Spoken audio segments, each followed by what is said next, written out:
Crimson Desert. I'm honestly getting a bit tired talking about it because at this point, it's out. What is there more to say? People are having fun with it. It's absolutely great. And for the super majority, people are very happy with it. Unless you can't get used to the controls because that's a skill issue, honestly, at this point.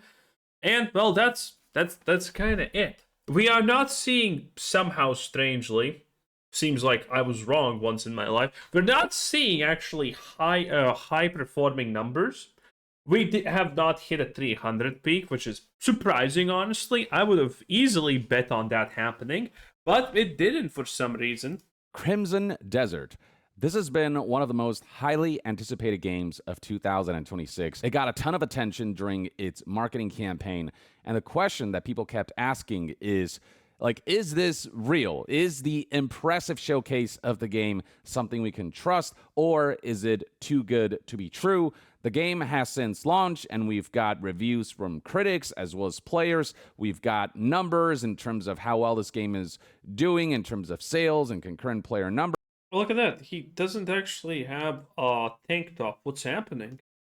And we also got other aspects to the launch that are worth discussing.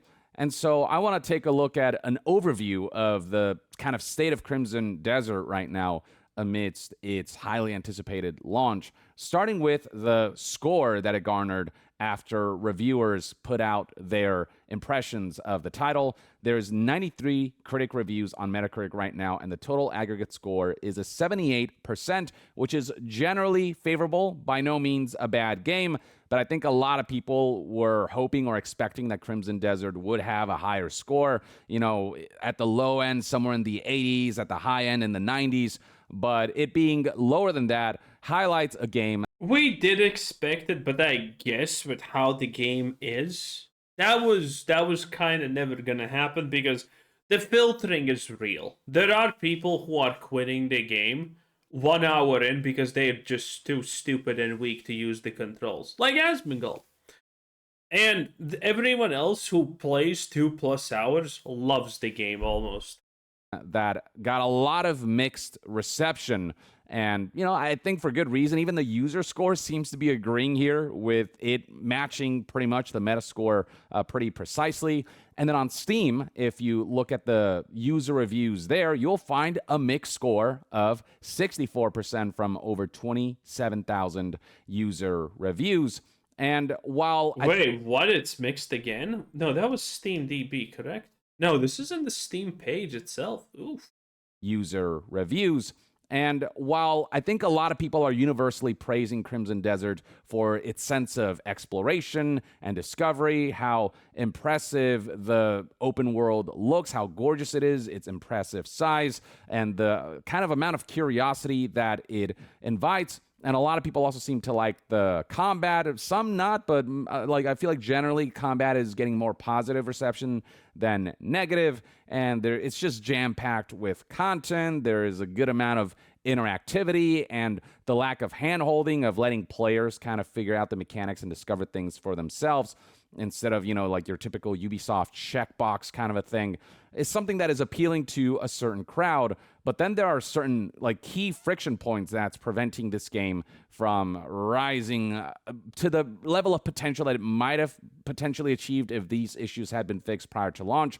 Like controls, a lot of people are universally complaining about because it's just really unwieldy and its design sensibilities feel antiquated. The story and dialogue is something that is heavily criticized. And as someone who's delved into the game for a couple hours, not enough hours to make up my...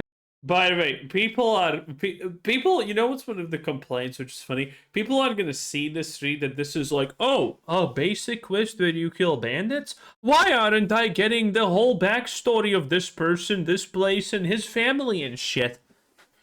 Why am I not getting anointed as his guardian or something? And that's gonna be the actual legitimate negative view of some people about Crimson Desert. It's not a role-playing game. It never advocated as such. Mind about the game, but to get a sense of how the main quest story plays out.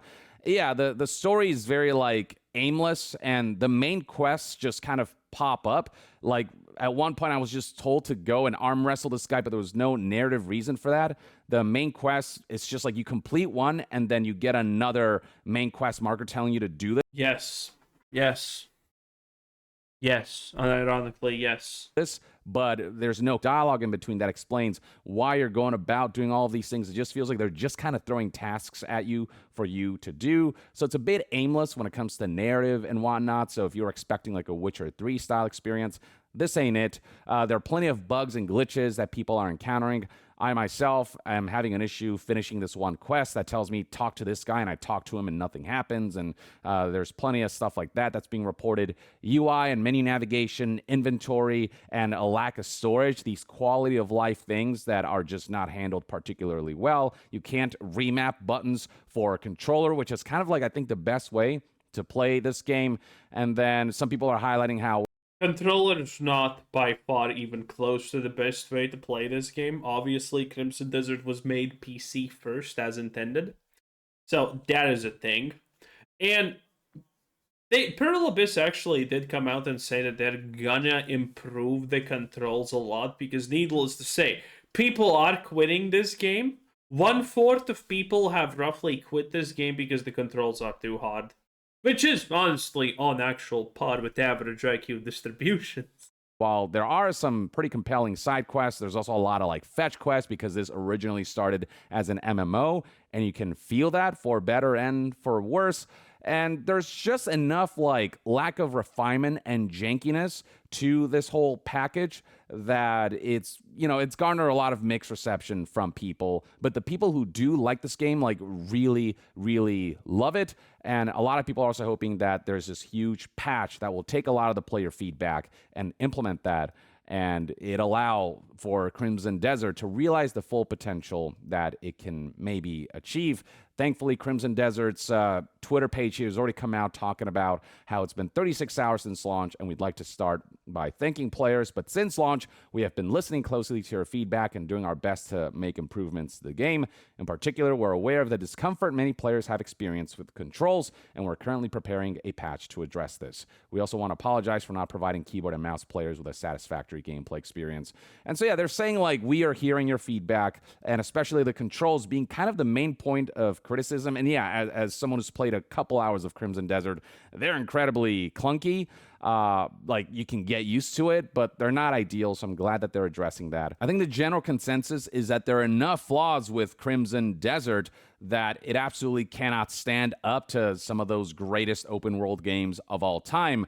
But what it does has enough potential, and the fundamentals and what it goes for, and the experience and fun factor that it ultimately provides for players who like really click with Crimson Desert, all of that can pave the road to a future where the Crimson Desert franchise and experience can expand, get refined, and it make for a killer, either like enhanced versions of Crimson Desert 1 or make for an incredible Crimson Desert 2. So it's something that people want to see continued. So when it comes to the critical reception, that's what we're looking at. There's the camp of people who really, eventually, the game clicked for them and have not been able to stop playing it. And then for some people, the friction points have... Oh, that sounds almost sad the way he actually says it, I'm not gonna lie.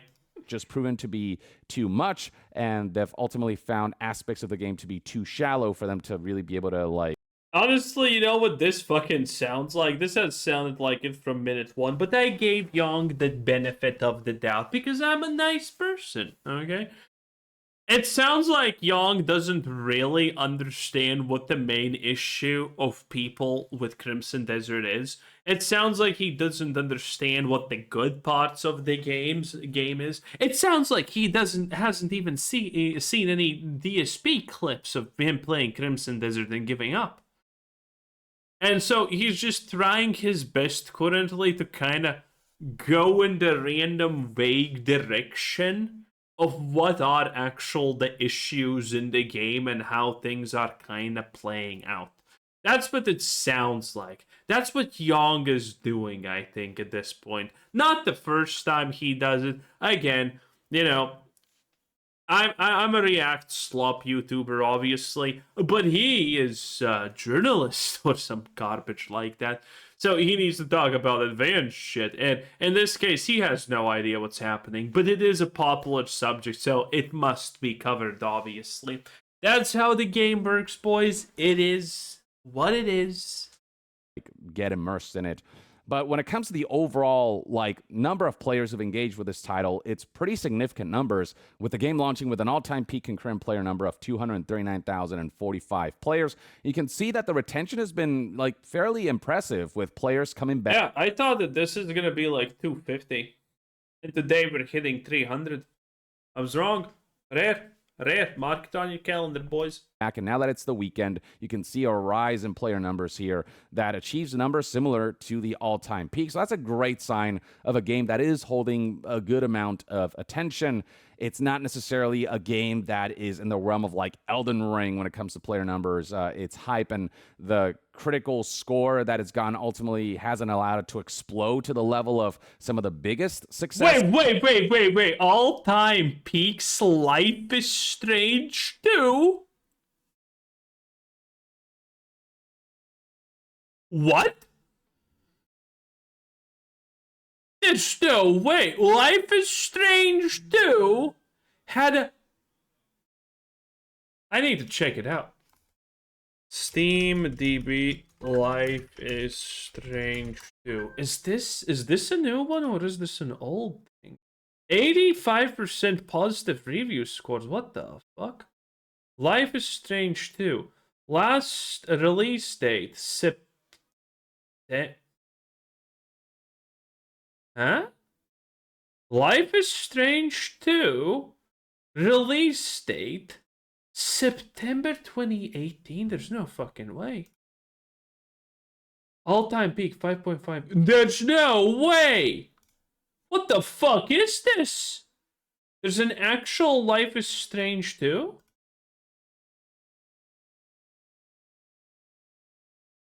Have I missed out?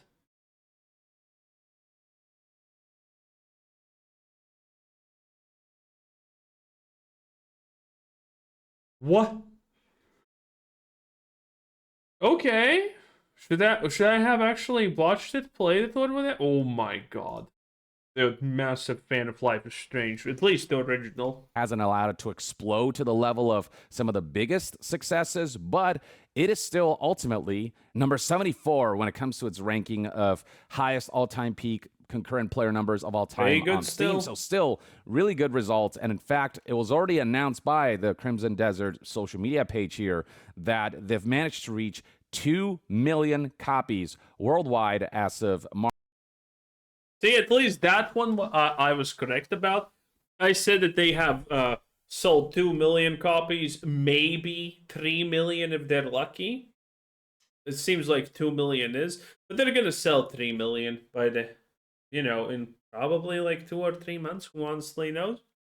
But yeah, nice. March 20th, 2026. So that's 2 million copies sold within 24 hours after the game's launch, which is not too shabby at all. And I'll be very curious to see if Crimson Desert sales have long legs, like CD Projekt titles, especially if it can improve a lot of the criticism surrounding the game. So far, it's a really great start, and there's enough positivity and enough of a community rallying for its success that it feels like it's poised to succeed and to be in a really good position depending on how they handle things moving forward. I don't know if this is a success for Pearl Abyss because they're probably looking at the minimum of 4 million sales.